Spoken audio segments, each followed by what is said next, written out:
Сәлем баршаға, қалдарыңыз қалай? Менің каналыма қош келдіңіздер. Міне бүгін лагман жасаймыз. Лагман тестасын. Ол үшін бізге керекті заттарымыз. Мына жерге мен 1,5 килограмм ұн қостым. Тұз, 2 ас қасық жұмыртқа, 700 грамм су алдым. Мінекей мына жерде жақсылап ұнды елемеді деп ренжімеңіздер. Елеп дайындап алдым. Кейбір кісілер ұныңызды елемейсіз ба деп жатады.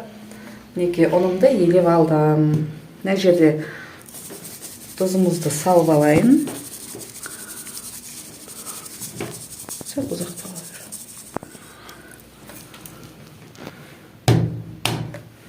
Жұмыртқамды шағып аламыз. Жұмыртқамызды.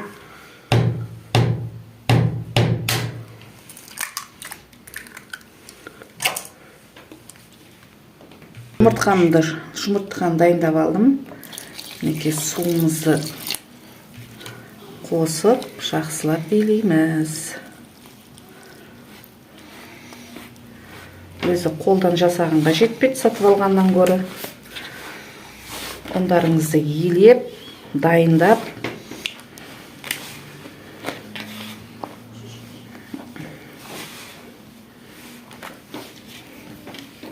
Неге суымызды жылымық су құямыз.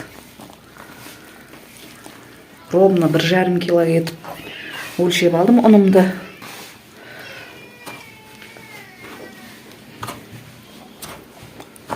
Жақсылап илеу қану керек. Иленіп жақсы иленсе, лагманымыз үзіліп кетпейді. Кішкене тағы да су құямыз.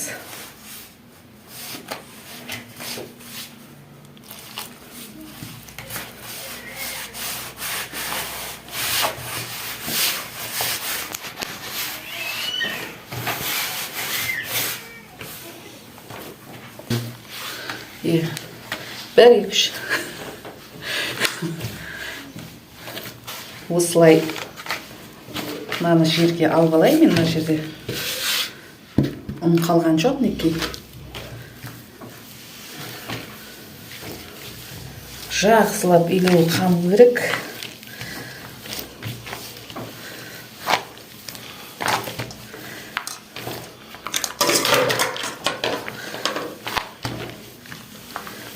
Күш керек, күш.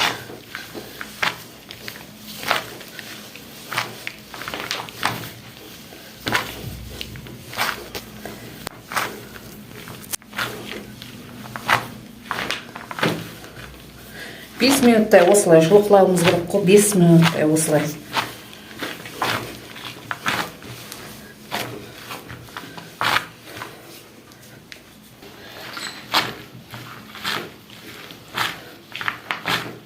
Бұның бір секретін айтайын мен. Жаңағы негізі бір күн алдын илеп, холодильникке салып қойса, өзінен өзі жайылай береді ғой. Илеу қанып, әдемі болып тұрады.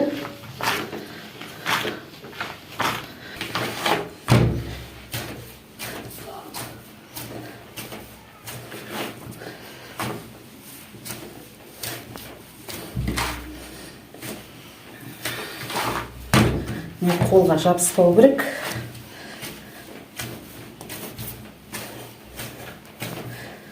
Бұны қазір 20 минут тыңдап қоямыз. Ешітқа орап 3 рет осылай илейіп, осылай нетеміз. 3 рет 5 минуттан осылай қамырды дайындап аламыз.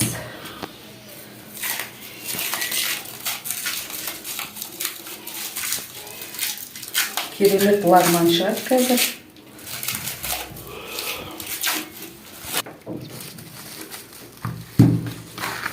Мінекей.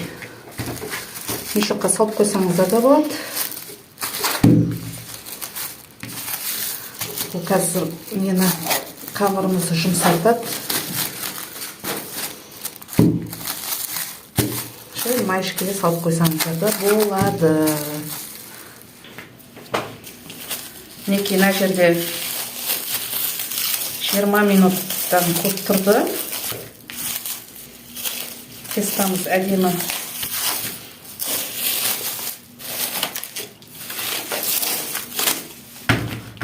жұмсақ болып тұр, мінекей. Күшті болып тұр.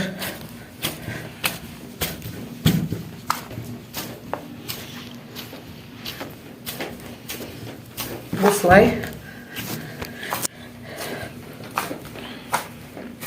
Осылай жая илей бересіздер.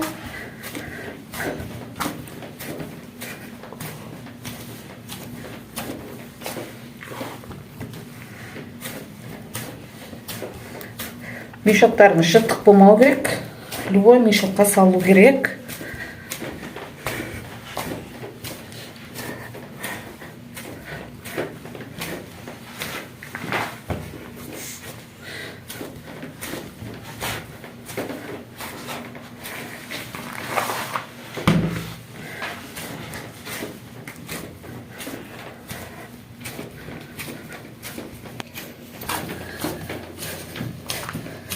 Жақсылап тұрып илей бересіздер.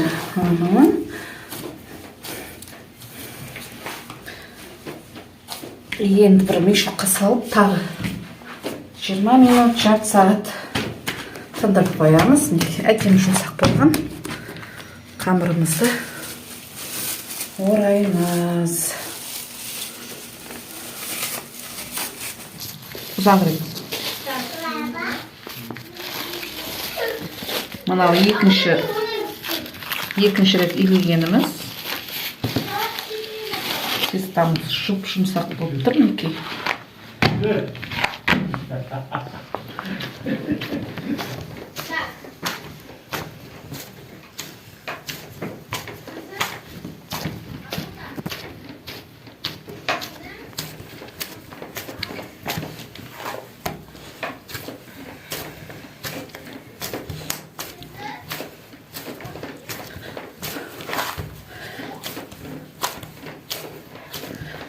Осылай жақсылап тұрып, осылай жақсылап тұрып, осыны қазір орап қоямыз.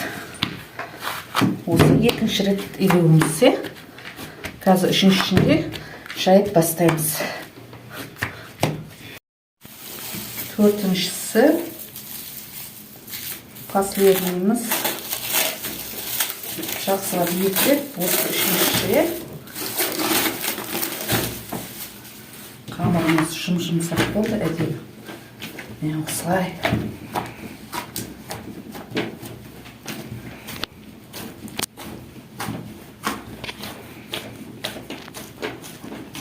Жайып шығамыз.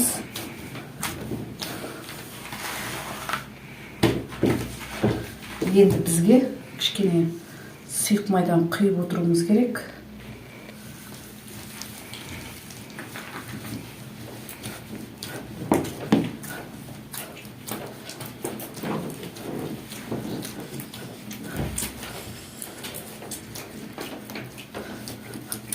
Қамырымыз жұмсақ, әдемі болған.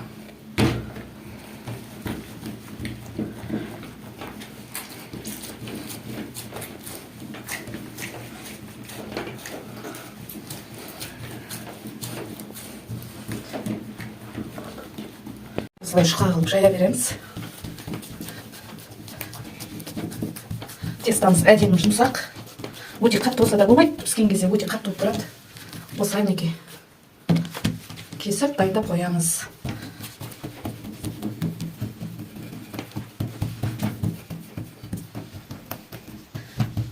Бірдей етіп кесуге әрекет істейміз енді.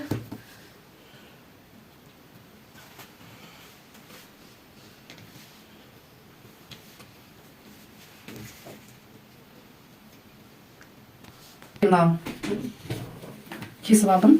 Кескеннен кейін үстіне азғантай май жағып, тесталарымыз бір-біріне жабыспау үшін маймен осылай жасап шығасыздар. Осылай жасап бетін жауып қоямыз. Қамырымыз 15-20 жарты сағат тұрса, одан да күшті әдемі болып шығады. Үстін мешокпен жауып, осылай демалдырып қоямыз. Каналдан алыстап кетпеңіздер. Табағымызға кішкене майлап аламыз. Осылай майлап аламыз. Енді қолым тиген екен, 1 сағаттай тұрды. Тестамыз. Әдемі болып тұр. Астына майды жағып. Май өтіп көріп.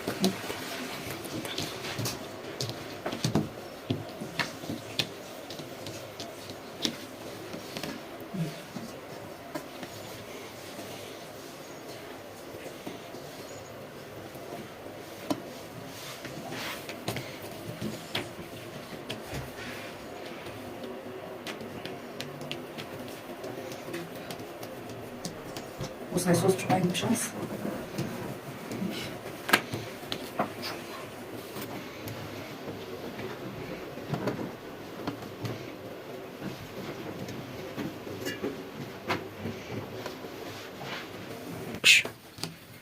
Осылай жасай береміз, қыздар.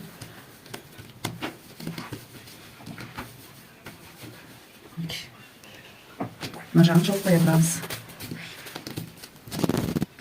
Осылай жағын ете бересіздер ме? Осылай айналдырып шығамыз.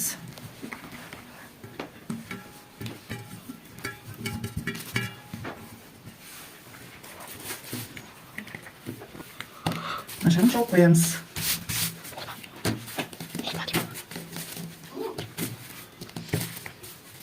Міне қыздар, осылай айналдыра береміз. Оңай жасалу жолы. Міне.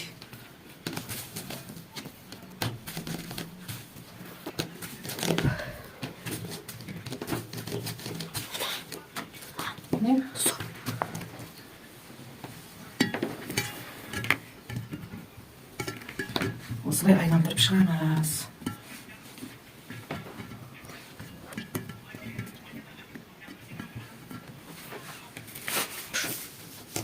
Қыздар, алақандарыңызбен осылай жасап шыға бересіздер.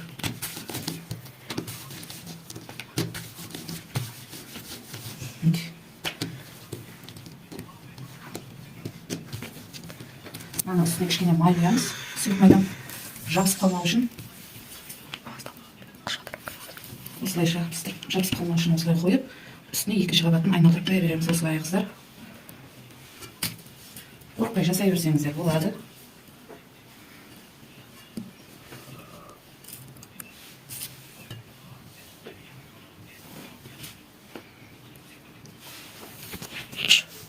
Неге осылай. Неге осылай. Созып. Неге әдемі не шығып жатыр. Домалақ болып. Көрдіңіздер ғой, қыздар. Ертең осыны жарине лагман, сондай жасаймын. Қалай жасайтынын көріп отырыңыздар. Неге.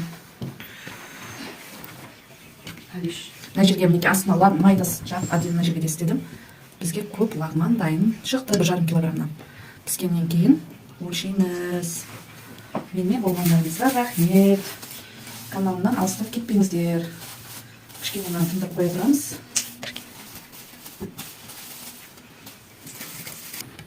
Мінеке осылай тестамызды осылай мінеке дайындап аламыз. Мінеке бір недей болды, бір қалыпты. Ұшын осылай дайындап аламыз. Қамырымыз осылай созып отыра береміз.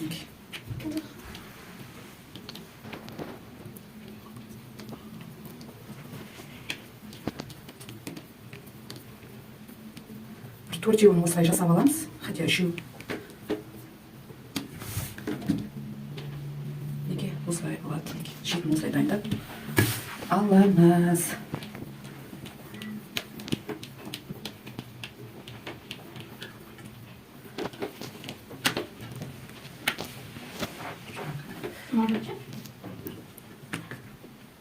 Неге қарадыңыздар ғой, неге әдемі болып жатыр.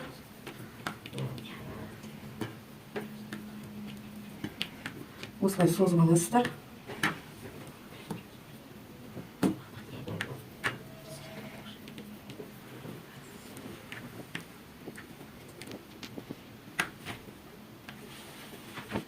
Төртеуін алып аламыз да. Мынаған қысып аламыз қолымызға. Бісміллә, кеттік. осылай соза береміз.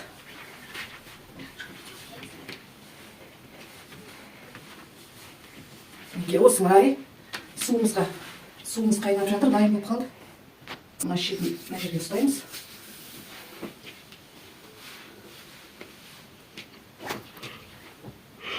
Вау. Мынаны мына қолымызға ұстап аламын.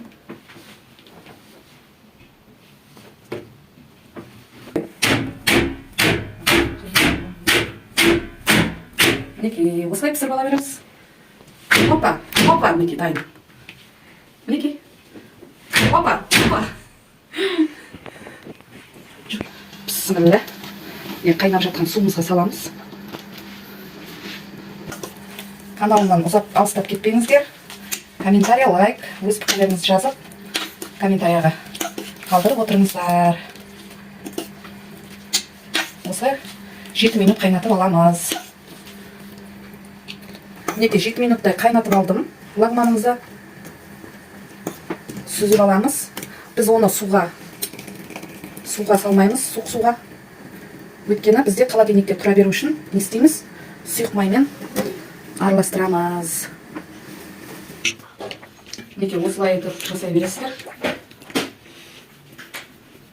Жаңағы көп тұрса, идеуі жақсы нетсе, қамырымыз демалған сайын үзілмейді, әдемі шығады.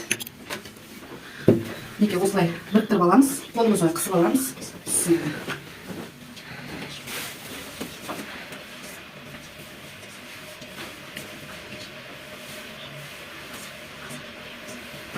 Суымыз әрине қайнап тұр.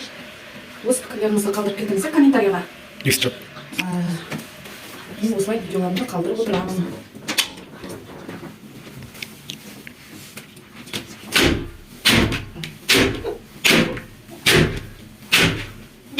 Вот, суға қайнатамыз.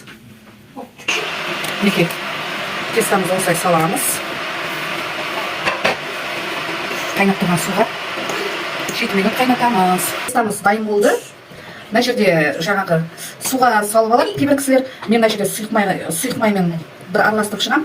Өйткені холодильникте бір апталап тұра береді. А если суға нететін болсаңыздар, ол көпке шыдамайды. Сол үшін сұйық маймен осылай араластырып, мұздатып, неге тастай бересіздер. Холодильникке. Мінекей, тестамыз дайын. Менімен болғандарыңызға рахмет. Өз пікірлеріңізді қалдырып кетіңіздер комментарияға. Мінекей, әдемі болды. Рахмет менімен болғандарыңызға.